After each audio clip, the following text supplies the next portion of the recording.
Mitra bisnis pemerintah Kota Surabaya meniadakan PR atau pekerjaan rumah untuk siswa-siswi SD dan SMP. Alasannya adalah untuk mengurangi beban tugas mereka, sehingga waktu belajar anak hanya di sekolah saja. Dan untuk membicarakannya lebih lanjut, saat ini kami telah tersambung dengan psikolog Auli Grasinta. Baik Bu Auli, bagaimana Anda mencermati hal ini Bu? Jadi sebenarnya sekarang sistem pendidikan ini kan juga sudah berubah ya ke arah kompetensi, ke arah outcome-based education. Jadi yang akan dilihat itu adalah outcome-nya atau hasilnya. Nah, memang dulu PR itu dibuat agar siswa itu punya waktu yang rutin begitu ya untuk kemudian memperdalam materi pelajaran yang diterimanya.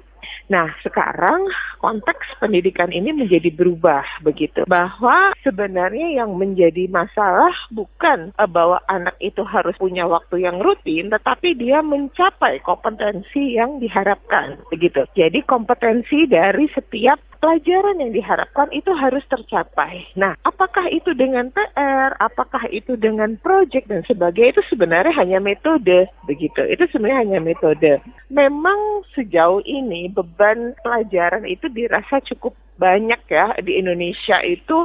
Untuk anak pendidikan dasar itu beban pelajarannya itu sangat banyak gitu ya, sangat bervariasi sekali gitu ya. Hingga anak memang PR ini menjadi beban begitu, dan seringkali PR ini dijadikan oleh guru itu dijadikan suatu indikator apakah anak ini malas, apakah anak ini bermasalah, padahal seharusnya tidak demikian begitu. Akhirnya yang dilakukan anak adalah mengerjakan PR-nya, yang penting selesai.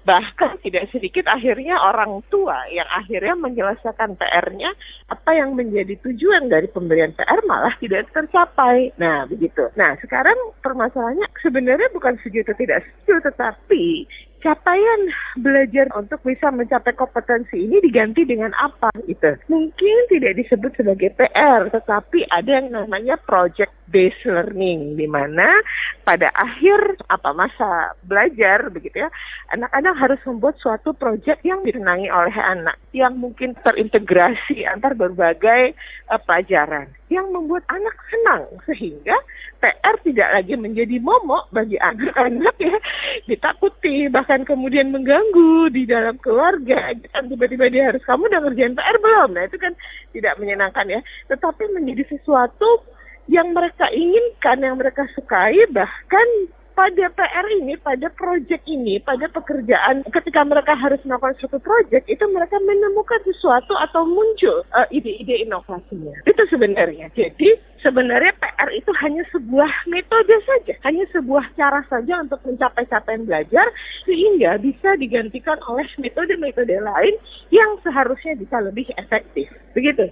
Seringkali PR diberikan untuk pelajaran eksakta seperti matematika dan fisika, dengan harapan siswa lebih lancar dalam mempergunakan rumus. Bisakah menerapkan hal tersebut dalam sebuah tugas proyek seperti yang Ibu sebutkan tadi, Bu? Sangat bisa sebenarnya. Tadi yang sebenarnya yang menjadi masalah bukan itukah subjeknya ya, tetapi tujuan pembelajarannya apa. Nah, ini dia. Yang seringkali satu guru dengan guru lainnya tidak terintegrasi, sehingga anak harus mengerjakannya sendiri-sendiri. Matematika dia harus mengerjakan matematika sendiri. IPS dia harus mengerjakan IPS sendiri. IPA dia harus mengerjakan IPA sendiri. Padahal ketika project ini ya, atau PR dalam bentuk project based learning ini dijadikan menjadi satu pekerjaan, misalnya kita ke pasar begitu ya, tetapi kemudian dia harus menceritakan, menulis pengalamannya ke pasar, itu sudah ada bahasa Indonesianya.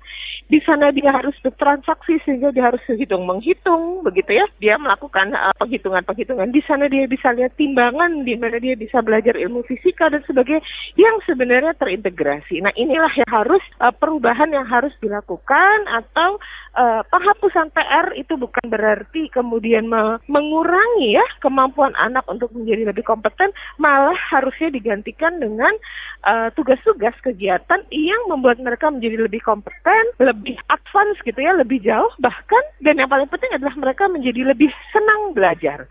PR tidak lagi menjadi momok begitu ya bagi anak-anak, tidak lagi menjadi sesuatu beban tugas, tidak lagi menjadi sesuatu yang tidak disukai, tetapi malah menjadi hal yang membuat mereka senang belajar, begitu. Nah, dari mana bisa senang belajar? Tentunya dengan tadi experiential learning, kemudian pelajaran-pelajaran ini diintegrasikan, tidak satu pelajaran ada satu tugas dan sebagainya ya. Kemudian akhirnya mereka bisa memahami kompetensi atau capaian pembelajaran secara keseluruhan, begitu, secara integrated gitu. Demikian psikolog Auli Grasinta. Saya Ari Yudhistira.